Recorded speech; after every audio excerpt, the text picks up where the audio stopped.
एक दिन पत्नी ने न जाने क्या किया कि पति ने उसे एक के बाद एक कई थप्पड़ जड़ दिए। हमेशा शांत रहने वाली पत्नी भी इस बार इतनी क्रोधित हो गई कि उसने अपने पति को ही थप्पड़ जड़ दिया। ये किस्सा यहीं पर ख़त्म हो सकता था, लेकिन पति ने इसे अपनी बेइज्जती का विषय बना लिया और बात इतनी ज़्यादा बढ़ गई कि रिश्तेदारों ने भी आग में घी डालने का काम किया।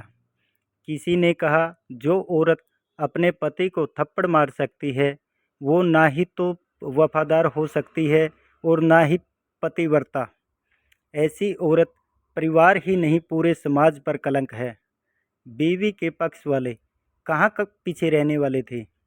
किसी ने कहा, 21वीं सदी में भी जो स्त्री के साथ मारपीट करते हैं उन्हें तो जेल भेज देना चाहिए। तो कोई कहता, उसको कोई और पसंद आ गई होगी इसलिए अब पत्नी से मारपीट करने लगा है। बात थाने तक पहुंच गई और वहां भी उनका कोई समझौता नहीं हुआ। इसके बाद बात कोर्ट तक पहुंच गई। दोनों पक्षों ने एक दूसरे के खिलाफ केस दर्ज कर दिया। पति ने चरित्रहीन होने का तो पत्नी ने दहेज और मारपीट का आरोप लगाया। 3 सालों से अधिक केस चला। इन 3 सालों के दौरान दोनों पति पत्नी अलग अलग रहे।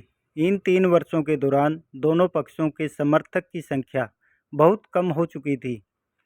पहले दोनों पक्षों के समर्थक बहुत ज़्यादा थे, अब गिने चुने लोग रह गई।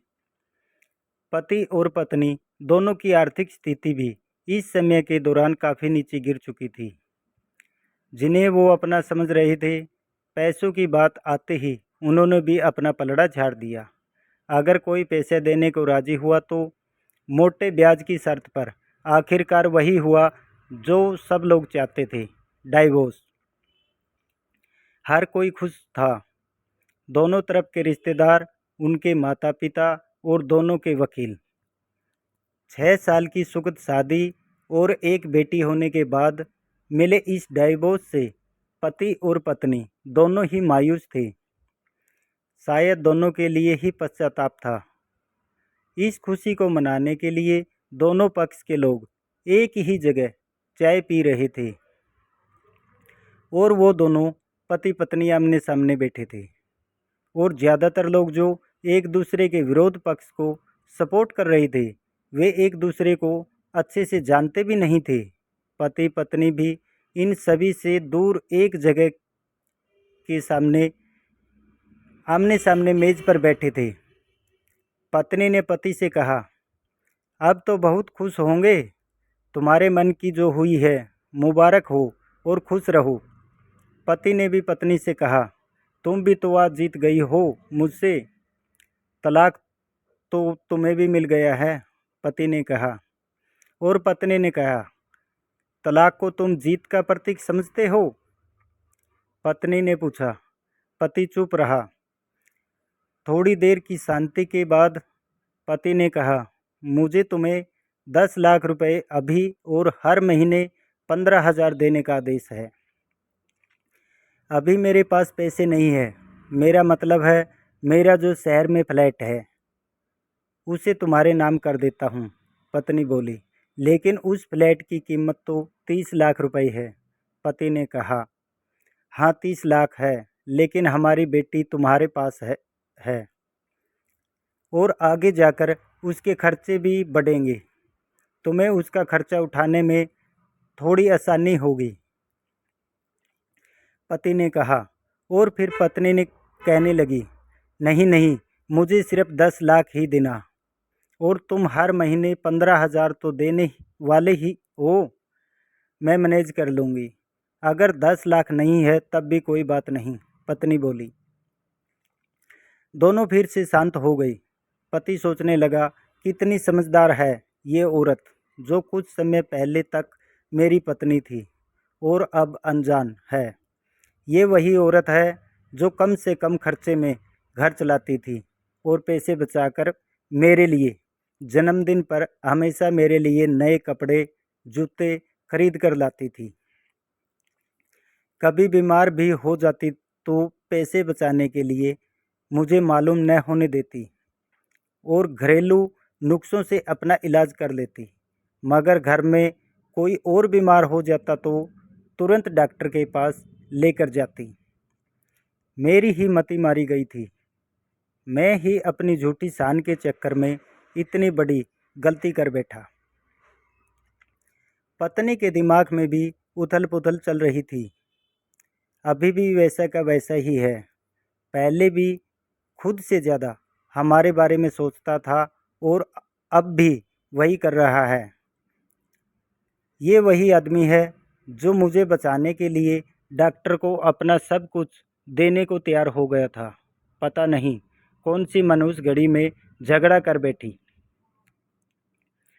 पति ने मौन तोड़ते हुए पूछा, अब तुम्हारे कमर का दर्द कैसा है? ज़्यादा तकलीफ तो नहीं होती होगी? पत्नी हल्का सा मुस्कुराई और बोली, अभी भी होता है।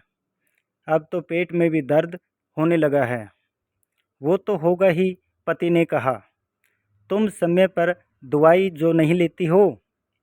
और पत्नी ने कहा, तुम बताओ, तुम्हारा अस्थमा कैसा है? क्या अब भी दौरे पड़ते हैं? पत्नी ने पूछा। हाँ पड़ते हैं, पहले से ज़्यादा, क्योंकि अब दवाई जो भूल जाया करता हूँ। याद दिलाने के लिए तुम जो नहीं हो अब मेरे पास, पति बोला। पत्नी के आंखों में आंसू आ गए। वो बोली, तुम्हें मेरे चरित्र पर सवाल नहीं उठाने चाहिए थे, तो ये स्थिति आती ही नहीं। हाँ मैं जानता हूँ, तुम बहुत अच्छी हो। मुझसे गलती हो गई, बहुत बड़ी गलती। मैं लोगों के बहकावे में आ गया था, पति बोला। तुमने भी तो मुझ पर दहेज का इल्ज़ाम लगाया था। वो बोली, गलत था और इस बात का मुझे भी पछतावा हुआ, पत्नी ने कहा। पति कुछ कहना चाहता था लेकिन हिचकिचा रहा था। पत्नी ने पूछा, कुछ कहना चाहते हो? वो बोला, क्या सब पहले जैसा नहीं हो सकता? क्या मतलब? पत्नी बोली, मतलब कि हम फिर से पहले की तरह पति पत्नी बनकर, सच्चे दोस्त बनकर नहीं रह सकते? पति बोला, पर ये डाइवोर्स के पेपर दिखाते हुए। पत्नी ने कहा, फाड़ देते हैं। पति ने अपने पास रखे डाइवोर्स के पेपर फाड़ते हुए कहा। पत्नी ने भी अपने पास रखे पेपर फाड़ दिए। सभी हैरान थे, वकील, रिश्तेदार और माँ बाप। पति पत्नी दोनों एक दूसरे के हाथ में हाथ पकड़े हुए अपने घर की तरफ चले गई। दोस्तों, ये कहानी हर पति पत्नी के लिए बड़ी सीख है, जो छोटी छोटी बातों पर लड़ते हैं और उन झगड़ों को बड़ा बना के अलग होने का डिसीजन लेते हैं।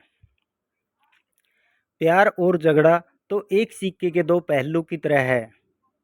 दोनों को स्वीकार करना होगा, तभी ये पवित्र रिश्ता उसकी मंजिल तक पहुंच पाएगा। यह थी हमारी आज की कहानी। अगर आपने अच्छी लगी है तो लाइक, शेयर, सब्सक्राइब करना ना भूलें।